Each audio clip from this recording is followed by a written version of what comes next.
Everyone, welcome back to परचम। आपकी governor general of India की सीरीज़ में बहुत बहुत स्वागत है। पहले हमने गवर्नर जनरल ऑफ बंगाल के बारे में डिस्कशन किया, उसके बाद हमने गवर्नर जनरल ऑफ इंडिया के बारे में डिस्कशन किया। देन उसके बाद क्या हुआ, हमारे देश में हो गया पहला रिवॉल्ट, सबसे बड़ा रिवॉल्ट या first fight of Indian independence आप बोल सकते हैं, स्वतंत्रता के लिए जिसे पहला आंदोलन या पहली लड़ाई बताया जाता है, जिसे हम 1857 का रिवॉल्ट कहते हैं। 1857 की क्रांति हो गई और 1857 के रिवॉल्ट के बाद क्या होता है, हमारे देश में एक नया एक्ट पास होता है, 1858 का एक्ट, है ना।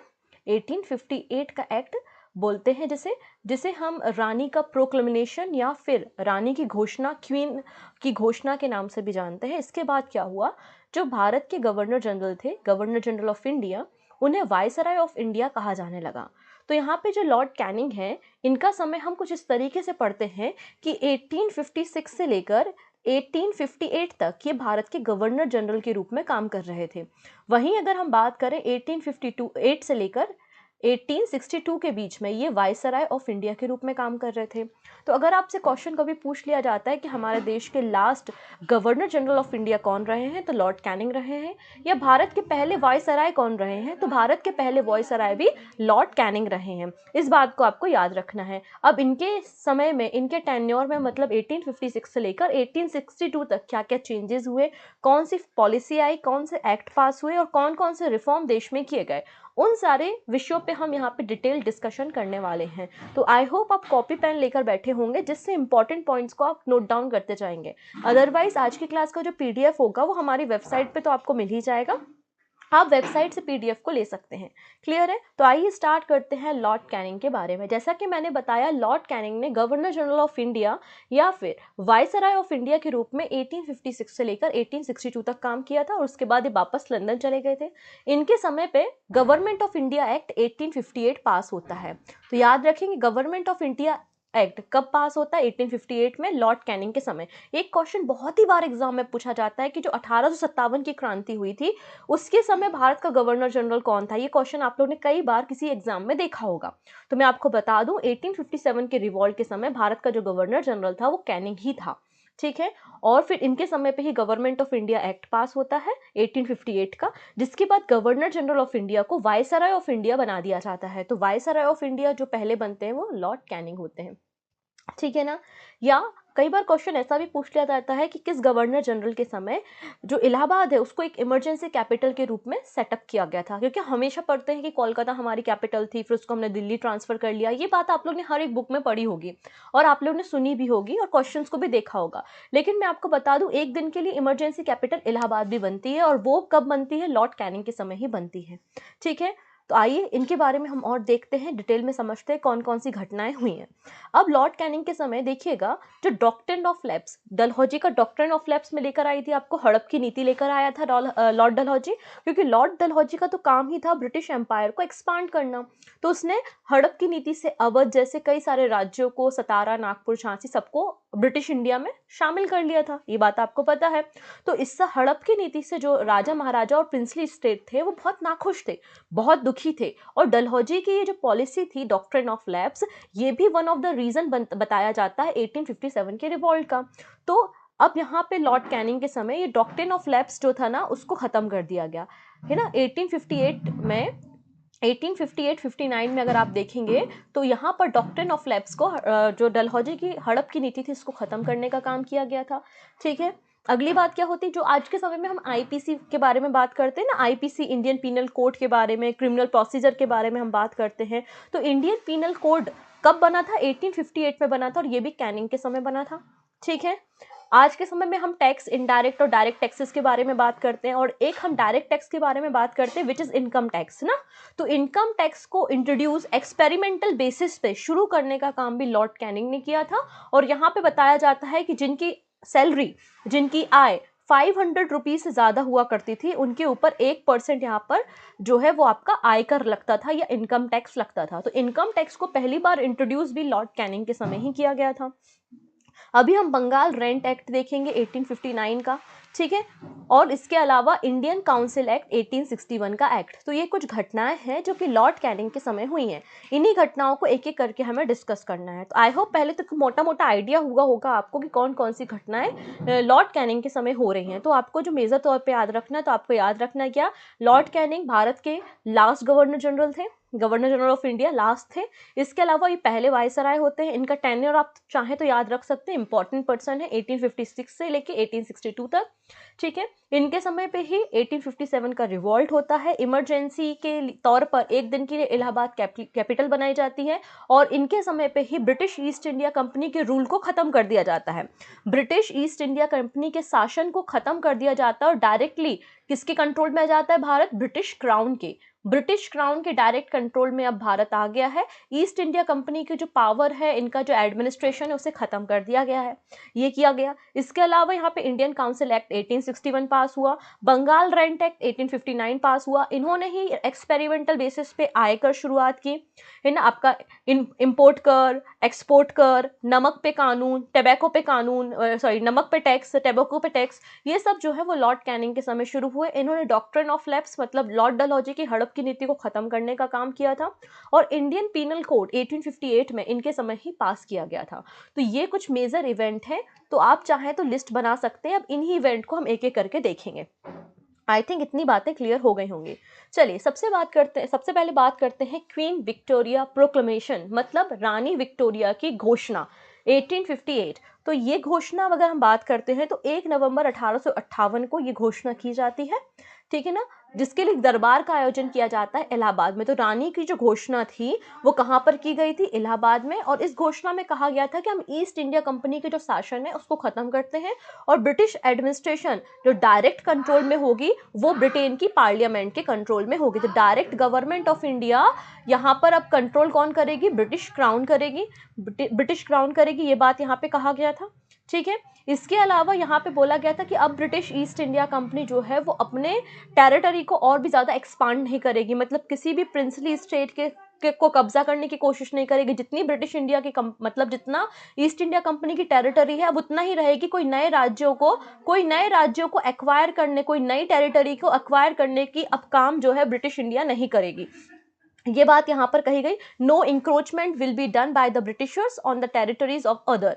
अब कोई भी इंक्रोचमेंट यहाँ पर नहीं किया जाएगा, ये बात भी यहाँ पर मेंशन की गई। अब यहाँ पे आपको पता है साफ साफ इस प्रोक्लेमेशन में, इस घोषणा में ये कहा गया रानी विक्टोरिया के द्वारा, इस घोषणा को लिखा मतलब इस पे साइन रानी विक्टोरिया के थे, लेकिन रानी विक्टोरिया भारत नहीं आई हुई थी। इनकी एब्सेंट में उनकी जो घोषणा है उसको की जा रही थी कहाँ पर, इलाहाबाद में, और लॉर्ड कैनिंग कर रहे थे। इसमें कहा गया था जो दूसरे प्रिंसली स्टेट है, जो दूसरे नेटिव स्टेट है, राजा हैं, उनको हम उतनी ही रिस्पेक्ट, उतना ही सम्मान देंगे, ये बात भी यहाँ पर मेंशन की गई थी, ठीक है ना। इसके अलावा और क्या बात की गई थी, इसके बाद ये भी बात की गई थी कि यहाँ पर जो एडमिनिस्ट्रेशन है अब उसमें भी जो है वो भारतीयों की भी नियुक्ति की जाएगी।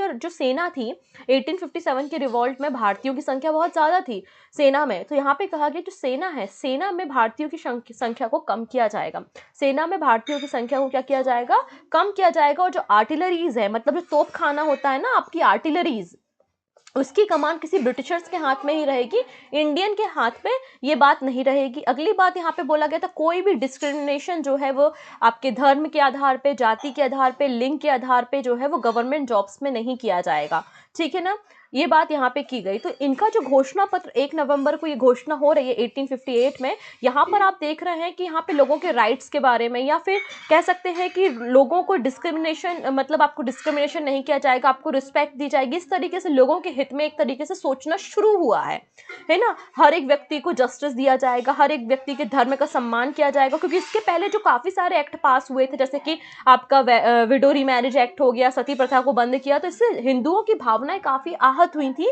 कि यार कोई ब्रिटिशर्स आते हैं और कानून बनाते हैं और हमारी हजारों सालों से चली हुई परंपराओं को आप खत्म करते हैं। तो बहुत सारे हिंदू थे वो नाराज थे, तो यहाँ पे बोला गया कि हम आपके धर्म का सम्मान भी करेंगे, इसलिए इसे Magna carta of the people of India भी कहा जाता है। इसलिए इस घोषणा को Magna carta of people of India के नाम से भी जाना जाता है। क्लियर है। अगली बात करते हैं गवर्नमेंट ऑफ इंडिया एक्ट 1858 के बारे में। ये गवर्नमेंट ऑफ इंडिया एक्ट पास कब होता है, 2 अगस्त को पास होता है 1858 में, ठीक है ना। गवर्नमेंट ऑफ इंडिया एक्ट इसे पास किया गया, जिसमें ब्रिटिश क्राउन के पास पावर को ट्रांसफर कर दिया गया और ईस्ट इंडिया कंपनी की पावर को ले लिया गया। अब यहाँ पे जब ईस्ट इंडिया कंपनी भारत में रूल करती थी तो आप लोग ने एक 1784 का पिट्स इंडिया एक्ट सुना होगा। पिट्स इंडिया एक्ट में डुअल गवर्नमेंट के बारे में बात की गई थी। अब ये डुअल गवर्नमेंट क्या थे? डुअल गवर्नमेंट कुछ इस तरीके से थी, एक बोर्ड ऑफ कंट्रोल थे और एक कोर्ट ऑफ डायरेक्टर से। जो कोर्ट ऑफ डायरेक्टर थे ये ईस्ट इंडिया कंपनी के एडमिनिस्ट्रेशन को देखने का काम करते थे और ये बोर्ड ऑफ कंट्रोल जो थे ये ब्रिटेन में रहते थे और ये बेसिकली इंस्ट्रक्ट करने का काम करते थे कोर्ट ऑफ डायरेक्टर को कि इंडिया का प्रशासन, इंडिया का एडमिनिस्ट्रेशन कैसे चलेगा। तो यहाँ पे पावर आपको दो पार्ट्स में देखने को मिलेंगी, डायरकी जिसको हम बोलते हैं। तो यहाँ पर जो आपका पिट्स इंडिया एक्ट पास होता है ना 1784 में, उसमें आपको बोर्ड ऑफ कंट्रोल और कोर्ट ऑफ डायरेक्टर्स के बारे में पता चलता है। तो यहाँ पर बेसिकली इनको खत्म करके देखो, कंपनी तो थी, ईस्ट इंडिया कंपनी की पावर गई है, ईस्ट इंडिया कंपनी खत्म नहीं हुई है, लेकिन आप 1874-75 तक जाएंगे ना तब आप देखेंगे कि ईस्ट इंडिया कंपनी को भी खत्म कर दिया गया है। लेकिन अभी फिलहाल ईस्ट इंडिया कंपनी खत्म नहीं हुई है, ईस्ट इंडिया कंपनी की केवल और केवल पावर को ही ले लिया गया है। मतलब यहाँ पे कोर्ट ऑफ डायरेक्टर तो रहेंगे लेकिन बोर्ड ऑफ कंट्रोल को खत्म कर दिया गया है।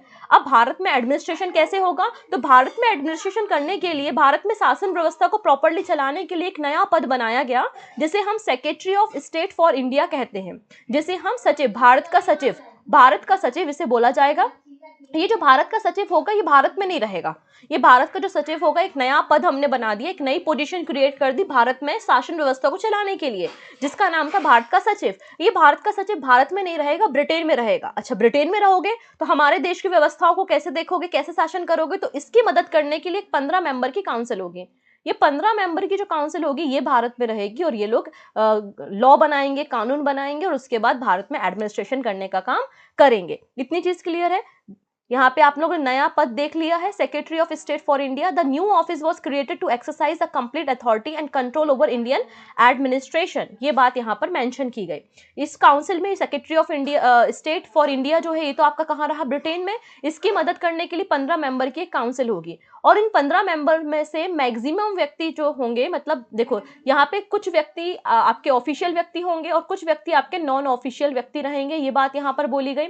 इसके अलावा क्या 50% काउंसिल में ऐसे व्यक्ति होंगे जो भारत में 10 साल तक रह चुके हों या भारतीय हों या 10 साल तक भारत में रह चुके हों, ऐसे व्यक्तियों को इस काउंसिल में शामिल किया जाएगा। अगर कोई नया नवेला व्यक्ति, तो उससे भारत की समस्याएं तो पता नहीं है, तो वो भारत के लिए कानून कैसा बनाएगा? इसलिए इस काउंसिल में साफ तौर पे कहा गया कि यहाँ पे 50% मेंबर ऐसे होंगे जो कम से कम एटलीस्ट 10 ईयर्स तक भारत में इन्होंने समय को बिताया हो।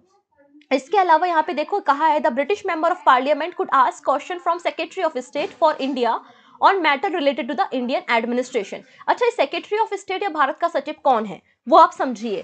तो देखिएगा, जैसे कि हमारे देश में संसद होती है और संसद में कई सारे मिनिस्टर होते हैं और एक कैबिनेट मिनिस्टर होते हैं ना, बहुत सारे कैबिनेट मिनिस्टर, जैसे कि अमित शाह जी कैबिनेट मिनिस्टर हैं, स्मृति ईरानी हो गई, इसके अलावा आपकी निर्मला सीतारमन हो गई, नितिन गडकरी हो गई, ये सभी हमारे कैबिनेट मिनिस्टर हैं। वैसे ही जो ब्रिटेन की पार्लियामेंट होती है, तो ब्रिटेन की पार्लियामेंट में भी कैबिनेट मिनिस्टर्स होते हैं।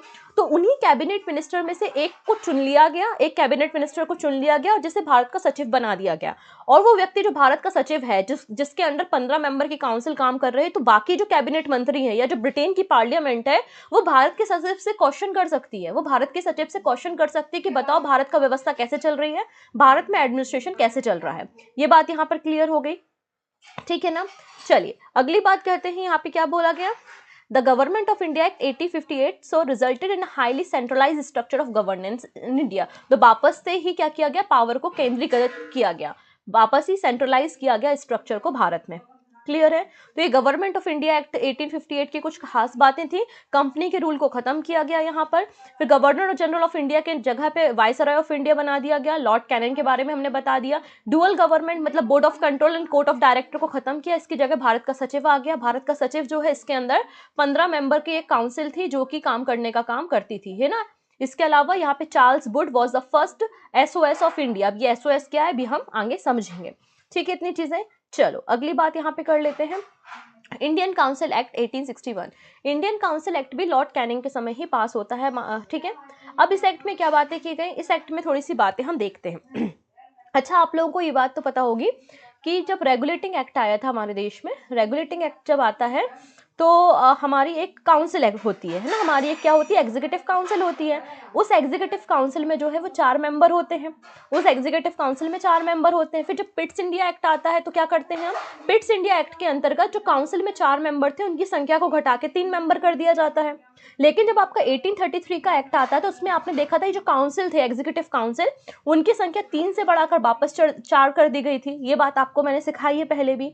अब यहाँ पे जो इंडियन काउंसिल एक्ट आता है उसमें इस एग्जीक्यूटिव काउंसिल में 5 मेंबर कर दिए गए। 5वां जो व्यक्ति जोड़ दिया गया वो एक फाइनेंशियल मेंबर होगा, 5th मेंबर जोड़ दिया गया। वापस से रिपीट करती हूँ मैं क्या बताना चाहती हूँ। मैंने आपको पहले भी चर्चा की है एग्जीक्यूटिव काउंसिल के बारे में, executive council of governor general.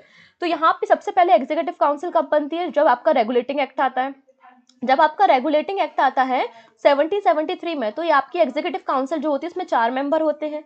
लेकिन उसके बाद जब आपका पिट्स इंडिया एक्ट आता है तो उसके बाद आप यहाँ पे काउंसिल में मेंबर की संख्या कम करके 4 से 3 कर देते हैं। इसके बाद क्या होता है, आपका 1833 का एक्ट आता है और उसमें आप क्या करते हैं, वापस से 3 से संख्या जो है वो 4 कर देते हैं, एक लॉ मेंबर आप जोड़ देते हैं। याद आया। अब यहाँ पर जो आपका इंडियन काउंसिल एक्ट आता है 1861 का, उसमें 3 लोगों की जो संख्या थी उसको बढ़ाकर 5 कर दिया, एक और व्यक्ति जोड़ दिया जिसका जो कि फाइनेंशियल मेंबर होगा, जो कि क्या होगा, फाइनेंशियल मेंबर होगा। इतनी बात है, क्योंकि यहाँ पे जो गवर्नर जनरल है या जो आपका वाइसराय है उसको काम करना है। वो काम कैसे करेगा, तो उसके काम करने की मदद करने के लिए एग्जीक्यूटिव काउंसिल होगी। एग्जीक्यूटिव काउंसिल में आपके 5 मेंबर होंगे। 5 मेंबर के अलावा यहाँ पे जो गवर्नर जनरल या जो वाइसराय होगा वो 6 से लेके मैक्सिमम 12 तक, मिनिमम 6 से लेके मैक्सिमम 12 व्यक्तियों तक नॉमिनेट कर सकता है। मिनिमम 6 से लेके मैक्सिमम 12 व्यक्तियों तक मेंबर को जो है वो लॉ बनाने के लिए, कानून बनाने के लिए नॉमिनेट कर सकता है। तो आपने क्या समझा, यहाँ पे आप लोग ने कुछ इस तरीके से देखा कि गवर्नर जनरल जो है वो यहाँ पे लॉ बनाने के लिए एक एग्जीक्यूटिव काउंसिल बना रहा है। एग्जीक्यूटिव काउंसिल में 5 मेंबर हैं, ठीक है ना, 5 मेंबर है और इसके अलावा 6 से लेके 12 व्यक्तियों तक नॉमिनेट कर सकता है। तो ये सभी लोग मिलकर क्या बनाएंगे, भारत के लिए लॉ बनाएंगे, भारत के लिए कानून बनाएंगे। और इन 6 से 12 व्यक्ति जो होते हैं जो कि नॉमिनेट होके आएंगे, ये इंडियन भी हो सकते हैं और ब्रिटिशर्स भी हो सकते हैं। तो लॉर्ड कैनिंग ने 3 भारतीयों को भी इसमें शामिल किया था। लॉर्ड कैनिंग ने 3 भारतीयों को भी इसमें शामिल करने का काम किया था। बात समझ में आई इतनी चीजें, ठीक है। और उसके बाद ये लोग लॉ बनाने का काम करते थे, जिसे हम मिनी पार्लियामेंट भी बोल सकते हैं, जिसे हम मिनी पार्लियामेंट भी बोल सकते हैं। बात समझ में आई। इसके अलावा देखिएगा हुआ क्या, जैसे कि मैंने कहा एग्जीक्यूटिव काउंसिल थी, एग्जीक्यूटिव काउंसिल में 5 मेंबर थे, है ना। ये 5 मेंबर के पास अलग अलग विभाग थे, कोई आपका होम मिनिस्ट्री संभाल रहा था, कोई फाइनेंस मिनिस्ट्री संभाल रहा था। इस तरीके से अलग अलग आपने इनको विभाग बांट के रखे थे, जिसे हम पोर्टफोलियो सिस्टम कहते हैं। आज भी हमारे देश में पोर्टफोलियो सिस्टम चलता है, हर एक कैबिनेट के पास अलग एक मिनिस्ट्री होती है। तो यहाँ पे एक पोर्टफोलियो सिस्टम को इंट्रोड्यूस करने का काम भी लॉर्ड कैनिंग के समय किया गया। इसके अलावा देखिए पहले हमने क्या किया था, हमने मद्रास और बॉम्बे जो प्रेसिडेंसी थी उनकी पावर को छीन लिया था, उनकी पावर को ले लिया था, और जो बंगाल प्रेसिडेंसी का गवर्नर था वो ही कानून बनाता था मद्रास और बॉम्बे के लिए। ऐसा होता था। हमने वापस से बॉम्बे और मद्रास प्रेसिडेंसी को उनकी पावर दे दी कि अपने प्रांतों में, अपनी प्रेसिडेंसी में आप कानून बना सकते हो, है ना। जैसे कि आज के समय में हमारा क्या होता है, एक सेंट्रल गवर्नमेंट होती है, सेंट्रल गवर्नमेंट होती है और उसके नीचे आपकी स्टेट गवर्नमेंट होती है कि नहीं होती, मतलब एक पीएम है और राज्यों के सीएम है। तो सीएम को भी कानून बनाने का अधिकार है और वैसे पीएम को भी कानून बनाने का अधिकार है। इसे क्या बोलते हैं, इसे हम डिसेंट्रलाइजेशन ऑफ पावर बोलते हैं। मतलब आप शक्तियों को विकेंद्रीकृत कर रहे हो, हर एक लेवल पे लोगों को पावर दे रहे हो, तो शक्तियों का क्या होता है, ये विकेंद्रीकरण। तो यहाँ पर भी पोर्टफोलियो सिस्टम को इंट्रोड्यूस किया गया और डिसेंट्रलाइजेशन ऑफ पावर किया गया। वापस से बॉम्बे और प्रेसिडेंसी के जो हेड थे उनको वापस से पावर दे दी कि अपने प्रांतों के लिए आप कानून बना सकते हो। पहले ये पावर ले ली थी, वापस से पावर यहाँ पर देने का काम किया गया। क्लियर है। नेक्स्ट है इंडियन सिविल सर्विसेज एक्ट 1861। अब यहाँ पे क्या बोला गया, यहाँ पर बोला गया कि Indian civil services act 1861 provided that any person whether Indian और European could be appointed to any of the offices provided that he had reside for minimum of 7 year in India. तो यहाँ पे बोला गया कि कोई भी यूरोपियन हो या इंडियन हो, वो आपको ऑफिशियल अपॉइंटमेंट या गवर्नमेंट उसको नौकरी मिल जाएगी अगर वो मिनिमम 7 साल भारत में रहा हो।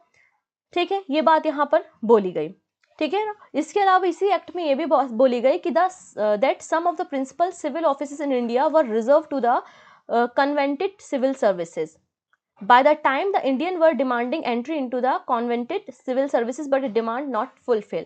अब यहाँ पे बोला गया जो आपकी पर्टिकुलर कुछ सिविल सर्विसेज के ऑफिस होते हैं जो कि रिजर्व हैं, उन एरियाज में इंडियंस की एंट्री नहीं होगी। नेक्स्ट है इंडियन हाई कोर्ट 1861। अब इसके अंतर्गत क्या किया हुआ, अभी तो हमारे देश में 1774 में सुप्रीम कोर्ट बना था, याद आया ना आपका, बंगाल में सुप्रीम कोर्ट की स्थापना हुई थी कलकत्ता में, एलिजा इम्फे के बारे में मैंने आपको बताया था। अब यहाँ पे इंडियन हाई कोर्ट एक्ट पास हुआ 1861 और इसके अंतर्गत हमारे देश में हाई कोर्ट की स्थापना की गई। कहाँ कहाँ पर, तो Calcutta high court, Madras high court और बॉम्बे हाई कोर्ट को बनाया गया, ठीक है ना। इसके अलावा ये जो हाई कोर्ट्स थे उसमें क्या होगा, एक चीफ जस्टिस होगा और इसकी सहायता करने के लिए मैक्सिमम 15 जजेस होंगे, ये बात यहाँ पर कही गई थी। Is that clear. तो कौन कौन सी आप देखेंगे 1861 के एक्ट से हमारे देश में कलकत्ता, मद्रास और बॉम्बे हाई कोर्ट की स्थापना हुई। इन हाई कोर्ट में एक चीफ जस्टिस होगा और 15 जजेस होंगे इसकी मदद करने के लिए, ये बात यहाँ पर बोली गई। तो यहाँ पर आप देखेंगे कि जो फोर्ट विलियम मतलब कलकत्ता के बारे में बात हो रहा है, कलकत्ता हाई कोर्ट की स्थापना जो है वो 1 जुलाई को हुई थी 1862 में। इंपॉर्टेंट डेट है, आप चाहे तो उसको बिल्कुल दिमाग में रख सकते हैं। 1 जुलाई 1862 को फोर्ट विलियम में या कलकत्ता में हाई कोर्ट की स्थापना हुई थी और इसके पहले जो चीफ जस्टिस बनाए गए थे वो सर बार्नेस पीकॉक को बनाया गया था, ठीक है। इसके अलावा कलकत्ता हाई कोर्ट में जो आप देखेंगे भाई पहला हाई कोर्ट था इंडिया का, ठीक है। और पहले जो इंडियन हाई कोर्ट के जज बने थे वो अगर हम देखते हैं तो वो कौन थे, justice Shambhunath Pandit. Justice Shambhunath Pandit became the first Indian to become a जज इन दिस कोर्ट। तो पहला हाई कोर्ट हमारा कलकत्ता हाई कोर्ट है, 1 जुलाई 1862 को बन रहा है और पहले जो इंडियन इसके जज हैं वो क्या हैं, शंभुनाथ पंडित हैं। अगली बात करते हैं 14 अगस्त 1862 को बॉम्बे हाई कोर्ट की स्थापना हुई। वहीं आप देखेंगे 26 जून 1862 को जो है मद्रास हाई कोर्ट की स्थापना की गई।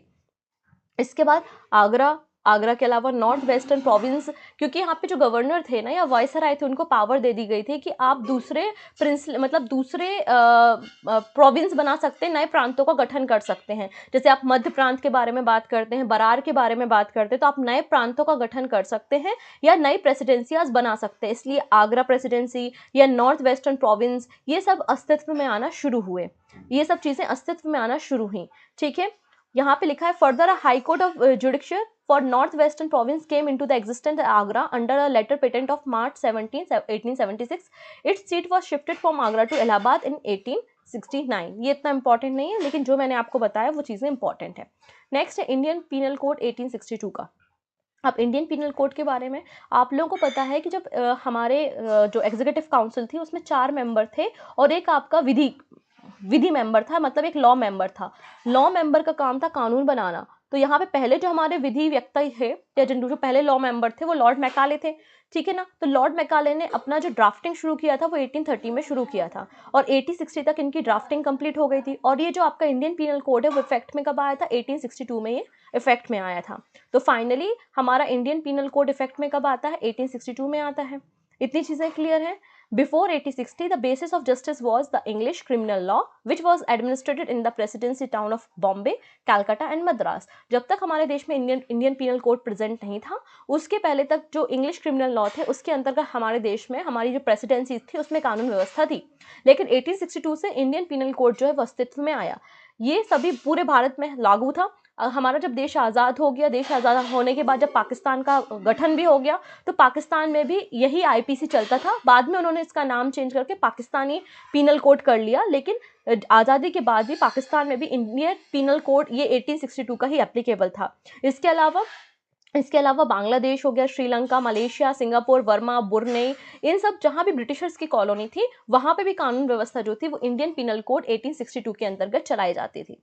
नेक्स्ट बात करते हैं introduction of income tax and other financial reform. जैसा कि मैंने कहा जो आपका इंडियन काउंसिल एक्ट 1861 में पास हुआ था उसमें 5 मेंबर हो गए थे।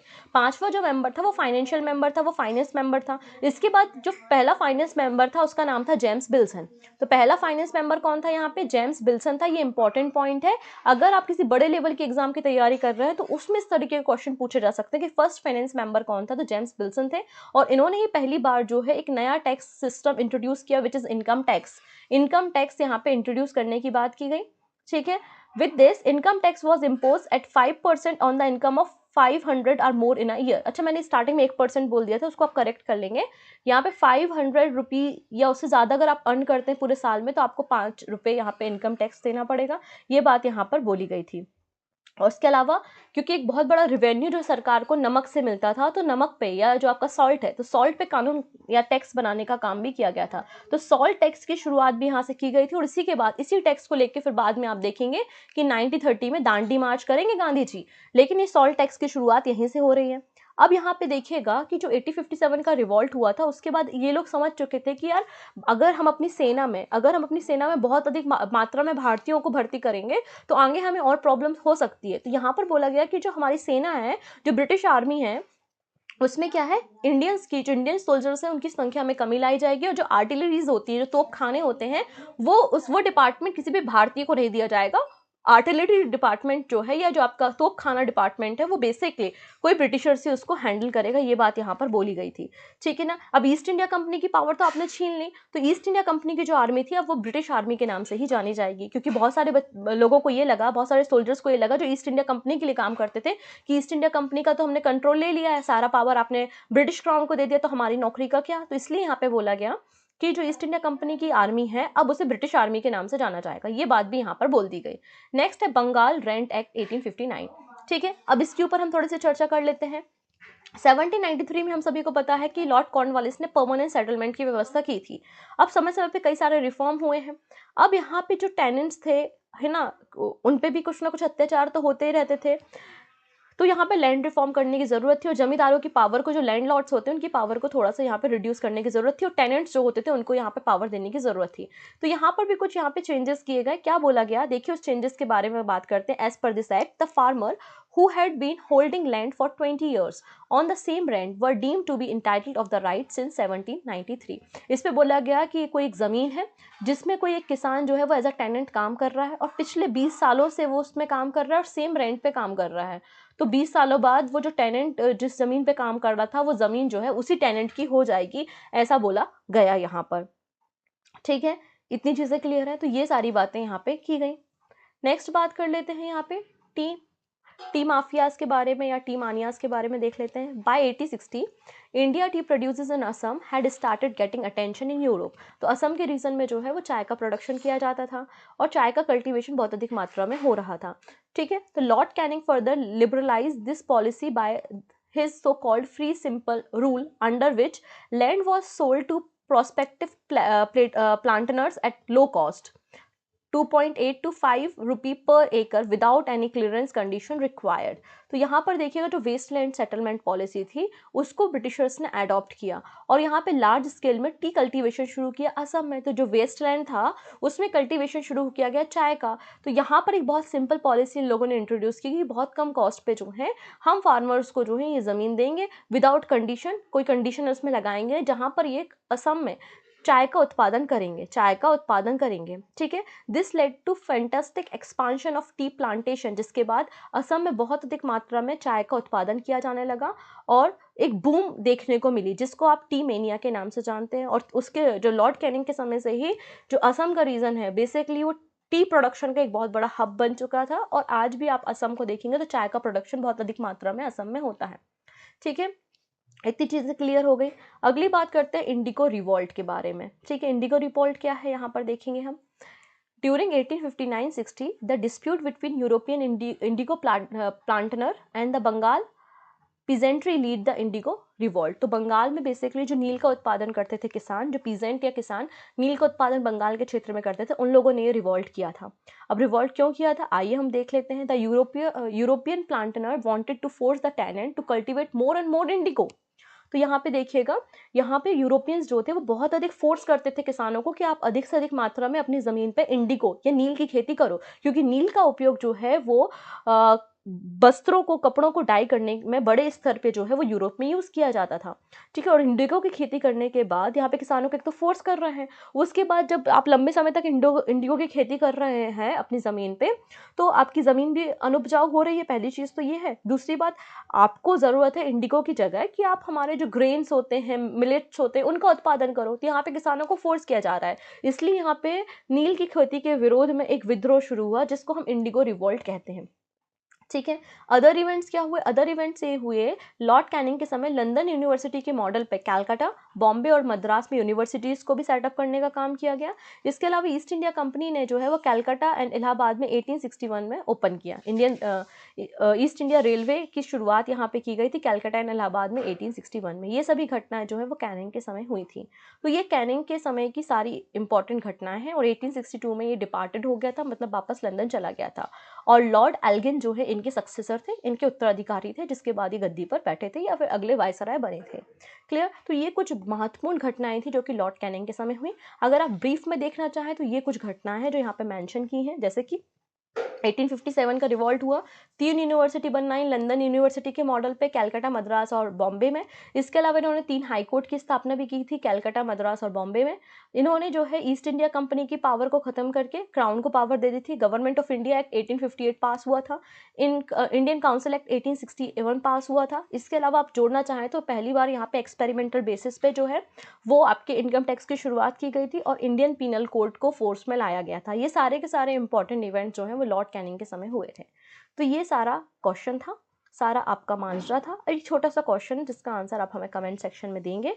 यहाँ पे मैच द कॉलम है, यहाँ पे एक तरफ 4 गवर्नर है और यहाँ पे दूसरी तरफ जो है उनके समय पे हुए घटनाएं हैं, जैसे Warren Hasting, Lord Cornwallis, Canning and Curzon. तो क्या क्या हुआ? Permanent settlement, revolt of 1857, first Maratha war and partition of Bengal.